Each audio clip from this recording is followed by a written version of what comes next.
ሰላም ውድ ቤተሰቦች፣ እንግዲህ ሰሞኑን ደስታ ነበር በነ ሩታና በነ አብርሽ ቤት። አሁን ደግሞ ሀዘን በሀዘን ሆኗል ማለት ነው።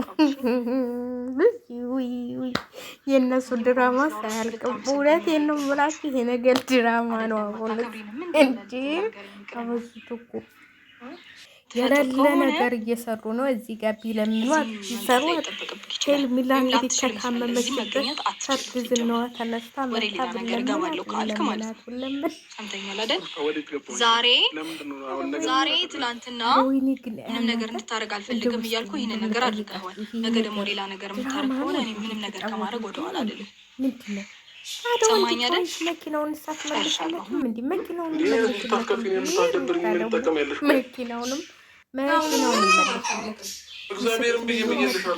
እንደው አብርሽ አሁንስ አሳዘነኝ። እንደው በፊት እፈርድበት ነበር። የሩታ ቅዳም ነው። አሁን ጠግበሻል እናቴ። ይህንን ገንፎ ይዋሽ ነው መሰለኝ የሰው ልጅ እኮ የሆነ ነገር እንትን ማለት አለበት። ልጆቹን በሙሉ እያየሽ ይህ ሁሉ ተስፋ መቆረጥ የለብሽም። በአክብለሽ መያዝ ያለብሽ የራስሽን። በአሁኑ ወንድ በተወደደ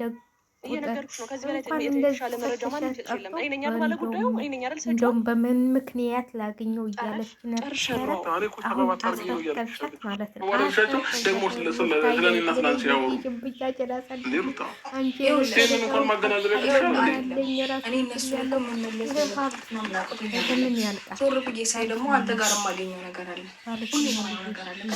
ስለዚህ ያን ነገር ደግሞ እያየሁኝ አይደለም ወይም ደግሞ እነሱ ውሸታም ናቸው ብዬ ለማለት ራሱ ከራሴ ጋር ነው ትግል ውስጥ ነው ያለው። ገባ?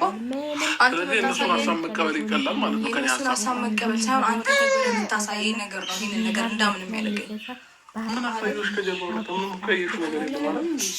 እኔ ይሻልሻለሁ በራሴ ነው የመጣሁት። እሺ እኔ አልገዛውም እያልኩሻል። ምን አስዋሸኝሽ? ከገዛሁልሽ እኔ ምን አስዋሸኝ? ገዝቼልሻለሁ።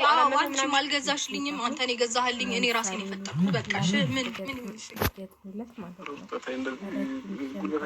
ሳዱላ የሌላት እኔ ይሻርሃለሁ የማን የክሉቤል እናት ብትል ትችላለች። አብርሽ ምን ብሎ ይግጠም?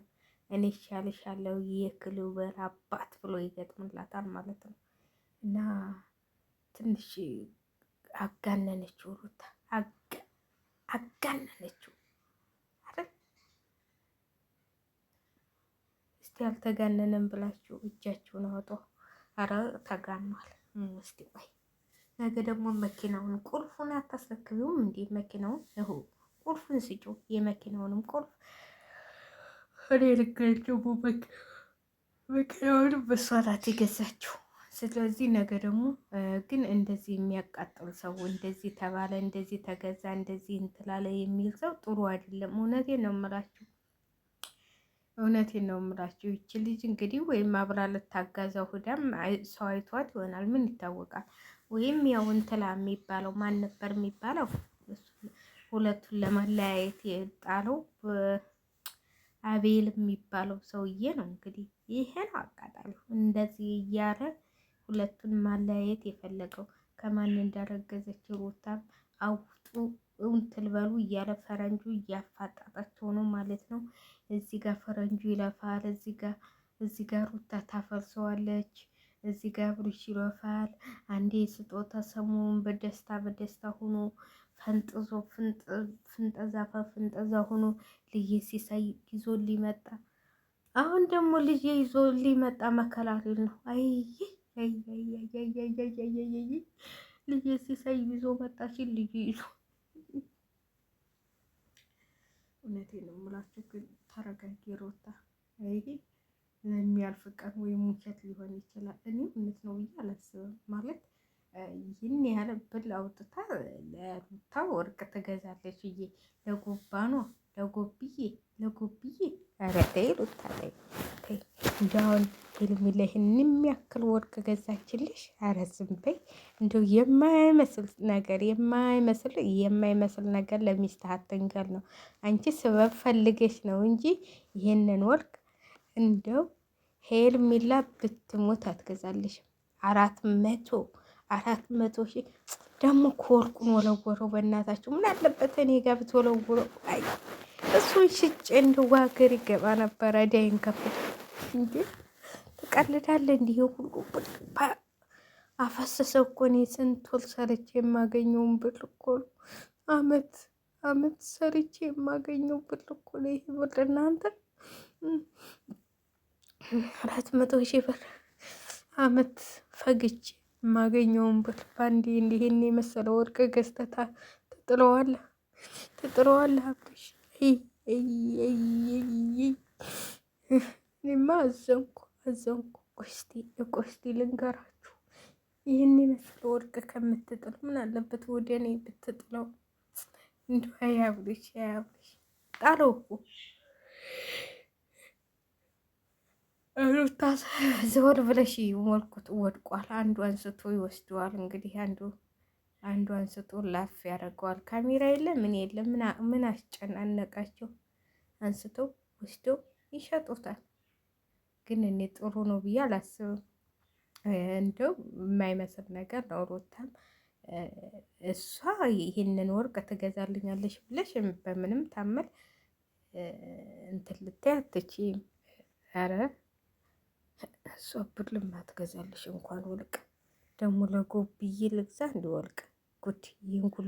ይህን የሚያክል ወርቅ ሩታ ምነካሽ?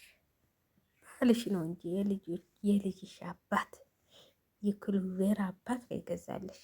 እንደዚህ አመናቀሸው ብትልኪው እሱ ለገምጣት አይቀርም።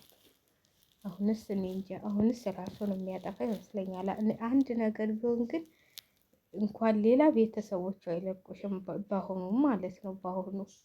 በአሁኑስ ማንም የሚለቅሽ የለም። እንዲህ አበዛሹ። አንቺ ደግሞ ተሞላቀቅሽ። ሙልቅቅ የምታይሆኝ ተው። ቤቴ እግዚአብሔር ነው፣ ደጅም የእግዚአብሔር ነው። ተይኝ እስቲ። እኛ እናቴ ግቢያችን የአያቶች ቤት አይምሰልሽ ነበረ። አሁን ግን ያሁሉ ቀርቶ እዚህ ባሪያ እየተባልን ነው የምንሰራው። እናቴ ቤት የእግዚአብሔር ነው። ቤት የፈጣሪ ነው። ግቢም የፈጣሪ ነው። ሀብትም የፈጣሪ ነው። ስለዚህ ባታበዥው ሩታዬ፣ ባታጋነኑ ማለት ነው። ቃል አጋኖ ባታስገቢበት፣ ብትረጋጊ። ከቤትሽ ደግሞ ሰው አክብሮሽ ሲመጣ የሆነ እንትን ማለት አለብሽ እንጂ ይህን ሁሉ ተዳታይ። አሁን ያንቺ የመሰለሽ በቃ ያሁኑ ወፍ ስላለሽ ነው። በክሽ ሁሉም መፈፈ የሚልልሽ አብረሽ ነው የሚያዋጣሽ ስላለሽ ነው። ይህ ሁሉ ንብረት ደግሞ ያመጣሽው በራስሽ አይደለም፣ በአብረሽ ነው። ጥራችሁ ሁለታችሁ ናቸው ያመጣችሁት። ከሰው እንትን ብዬ ምናምን የምትይው ከሰው በልጭ ነው የምኖረው ከነ ምናምን የምትይው አብረሽ ነው። ሚዲያ ላይ የወጣሽ እውነቱን እንነጋገር ተተባለ እኮ አብረሽ ብዙ ነገር ነው የሆነልሽ። ስለዚህ እንደው ቃል ባታጋንኝ፣ ክፉ ነገር ለሚያልፍ ቀን ይሁን ሁሉ ነገር ባታረጊ ጥሩ ነው ብዬ ነው የማስበው። በቃ ሄርሜላን ሞለጭ ናት። እኛ ምን እናደርጋት? እንደው ሰልስለን እንብላት እንዴ? ይቺ ሄርሜላ የምትባል ወዲት እስቲ እንደው ወደ አሜሪካ ሂጂ። አንቺ ደግሞ አይኗ ላይ ዘወል በይላት። አንተ የምታረገው ሌላ። አብርሽም እርግፍ አልገህ ተው። አሁን በቀደም ለታ ስለ ህድጊያን ቪዲዮ ስላየች ነው ሂደህ ማቀፍ ጀመር። ካንተ ላይ መተኛት ጀመረች። እሱን አየች ሩታ። የማየው ነገር ነው እንትን የሚለኝ አለ። እልግፍ አርጋ አትስተውም አንተ እልግፍ። በቃ እኔ በቃ ወደ ህይወቴ ተመልሻለሁ። ቆላጥ እኮ መሆን አለብህ አንተ እኮ ራስን ልፍስፍስ ነገር ነህ። መታዛ ላይ ስትለጠፍብህ ሳት እኔም ቢሆን እላለሁ። እውነቴ ነው የምላችሁ እንጂ እኔም ብሆን እንደዚህ እየተለጠፈችብኝ እንጂ ረዲያ እንደው ሴት ልጅ ክብሩን ሲጠብቅ ነው። ለማንኛውም ክብረሽን ጠብቅ። ሄርሜላ የሚሉሽ ወቀሱ ይመጣል። ግን ሴትዮ ዛቶ ምን እንደምትበራራቴን ገና ሮቦኛል። እዚህ ምን ልብላ በእናታችሁ ንገሩኝ። ለማንኛውም ምንም እራቴን ምንም ነገር ልስራ፣ ዱቄት አለ፣ ሩዝ አለ፣ ግን መስራት አስጠላኝ። ምን ልስራ? እናንተ የፈለጋችሁትን እንዳትሰሩ ይሄ ካሜራ ተደክኖ